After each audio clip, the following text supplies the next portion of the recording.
함께 기도하시겠습니다. 하나님, 감사합니다. 이 시간 성령께서 저희를 인도하여 주셔서 하나님의 말씀을 만나는 귀한 시간으로 축복해 주시옵소서. 예수님의 이름으로 기도드립니다. 안녕하세요. 토론토 하나님교회 양경숙 성도입니다. 오늘은 돌이킴의 부르짖음이라는 제목으로 말씀을 나누고자 합니다.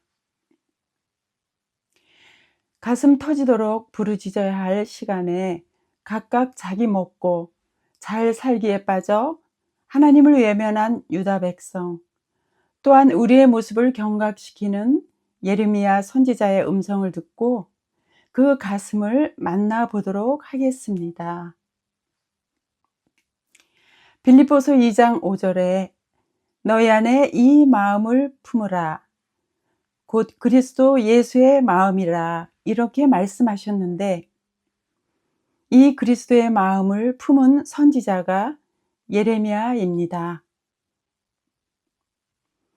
예레미야 1장 10절에 하나님께서 그를 부르셔서 내가 너를 열방 만국 위에 세우고 너로 하여금 뽑으며 파괴하며 파멸하며 넘어뜨리며 건설하며 심는다고 말씀하십니다. 그래서 뽑고 파괴하고 파멸하고 넘어뜨리는 이 말씀 때문에 너무너무 많은 어려움을 당한 선지자입니다. 예레미야 20장 9절 내가 다시는 여호와를 선포하지 아니하며 그 이름으로 말하지 아니하리라 하면 나의 중심이 불붙는 것 같고 골수에 사무치니 답답하여 견딜 수 없나이다. 너무 힘들고 어렵고 핍박을 받고 욕을 먹고 하니까 내가 이제는 선포하지 말아야지 하면 가슴이 불붙는 것 같고 골수에 사무쳐 답답해하는 그 심령을 느낄 수가 있습니다. 김교신 선생은 성서조선 79호에서 예레미야가 20살에 벌써 열방의 선지자로 세움을 받고 있었다는 것은 기독교가 나이 지극한 모색으로 찾는 종교가 아니라 계시로서 받는 종교인 것을 말해준다. 가솔린이 인화하는 것처럼 폭발로서 불붙듯이 하나님의 의의 화기에 연소되는 것이 기독교다. 예레미야의 눈물은 자기를 위한 실패의 눈물도 아니요, 의식에 궁한 한숨도 아니요, 병고와 사별을 당한 자의 탄식도 아니었다. 온전히 선민 이스라엘에 대한 하나님의 한탄을 보고 유다의 화가 미칠 것과 그 백성이 저주받을 일을 생각하고서 그의 눈에는 낮에나 밤에나 흐르는 눈물이 그치지 않았다고 쓰고 있습니다. 선지자는 나비, 로에, 호재라는 세 가지 용어가 있습니다. 이 선지자의 특성은 수동성입니다. 창세기 1장에서도 빛이 있으라 했더니 빛이 있게 되어졌다. 이렇게 되어 있고 이게 성경의 특성입니다. 빛이 저절로 있은 게 아니고 하나님께서 빛을 있게 하셨다는 것입니다. 그 동기를 강조하신 것이지요. 현상 세계는 상태 중심적이지만 영혼에서는 관계를 규명되는 것입니다. 즉 하나님의 뜻을 따라 빛이 있게 되어졌다. 이 하나님과 빛의 관계가 생명성입니다. 그래서 선지자는 이 사회의 리트머스 시험지이고 잠수함의 토끼고 변방의 봉화이고 잠들지 못하는 파수꾼이며 변방에 날아오르는 새들입니다. 죄악의 홍수 속에 사는 이 세상에서 나만 편하면 된다, 나만 문제 없으면 돼, 그럴 수 없습니다.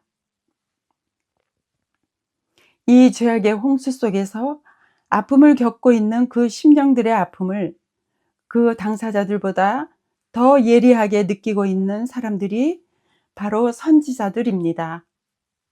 그것이 또한 오늘날의 성도들입니다. 예레미야의 사역 시대에는 500년 유대 왕조 중의 마지막 기간으로 우리 조선 시대와 아주 비슷합니다. 조선의 건국 300년쯤 되었을 때 정묘호란이 일어났고 청나라가 쳐들어와서 우리가 짓밟혔죠. 유대도 아수르에 의해 짓밟혔고 500년 되었을 때 우리가 일제에게 강점당했고 유대도 바벨론에 의해 멸망당했습니다. 그런데 예언의 시점은 유대가 부흥한 때이며 요시아의 시대의 국제적인 환경 때문에 다시 한번 중흥하고 그 힘 때문에 개혁도 일으키고 할 때입니다. 그리고 멸망의 원인이 강대국인 아수르가 아니라 신흥 약소국인 바벨론이라 하니까 사람들이 받아들일 수가 없었죠. 멸망의 원인은 하나님의 말씀을 버리고 거짓된 원리를 따라 살기 때문이라서 예레미야 2장 13절에 내 백성이 두 가지 악을 행하였나니 곧 생수의 군원이 되는 나를 버린 것과 스스로 웅덩이를 판 것인데 그것은 물을 저축하지 못한 웅덩이라고 합니다. 예레미야에서는 세 번의 큰 선포가 있는데 오늘은 14장을 보겠습니다. 14장에서는 가뭄을 통하여 멸망을 선포하고 있습니다. 2절은 성문에서 하늘을 향한 부르짖음입니다. 성문은 재판하고 이권 다툼하는 곳인데 그럴 여유가 없어 하늘을 향해 부르짖습니다. 3절, 왕과 귀족이 갈급해합니다. 보통 귀족은 불경기에도 끄떡없는데 왕과 귀족이 갈급한 것은 심각한 상태이죠. 4절, 물의 근원을 아는 자들이 갈급함. 농부들은 농사를 지음으로 물의 근원을 누구보다 잘 아는데 그들도 물을 찾지 못합니다.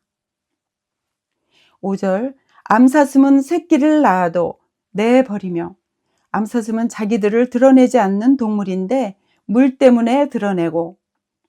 6절, 들나귀는 벗은 산 위에 승냥같이 헐떡인다.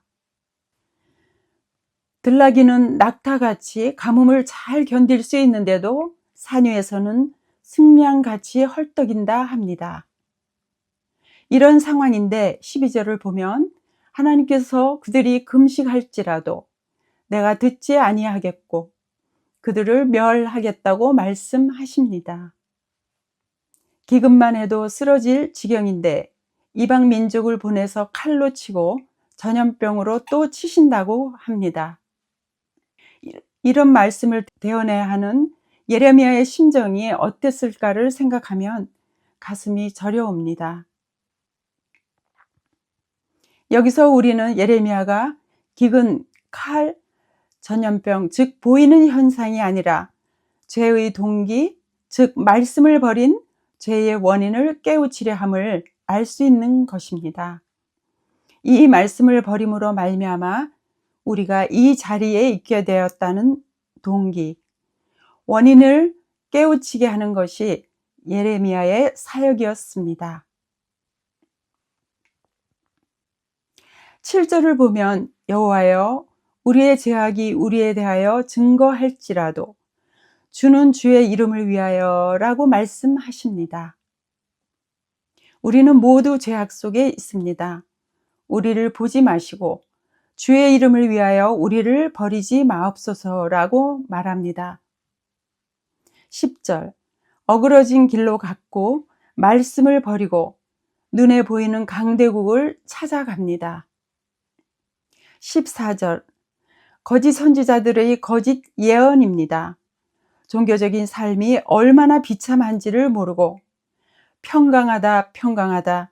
여호와의 성전이다, 여호와의 성전이다 라고 소리치고 있지만 그들에게는 아무런 평강과 안식과 생명의 기쁨이 없는 텅 빈 깡통 같은 모습입니다.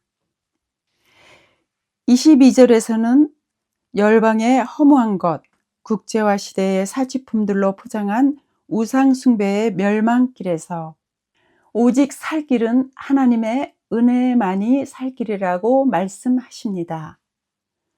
윤리와 도덕이 무너지고 오존층이 구멍이 커지고 열대우림이 사라져가고 사막이 확대되고 자연이 몸살나다 못해 바이러스가 도시까지 덮쳐오고 빈부의 차이는 점점 더 극대화가 되고 제1세계와 제3세계의 차이는 더욱 커지고 음란이 아이들에게까지 적셔도 모든 삶이 육체화되어 정작 범죄자는 없다.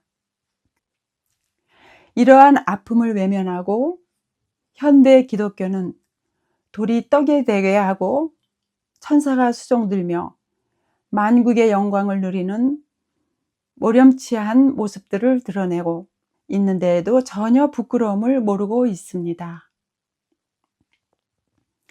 현상 속에서 우리가 하는 모든 것은 죄뿐이며 우리 몸을 불사르게 내어주어도 하나님의 사랑과 긍휼이 없는 모두 죄악이며 허무뿐입니다.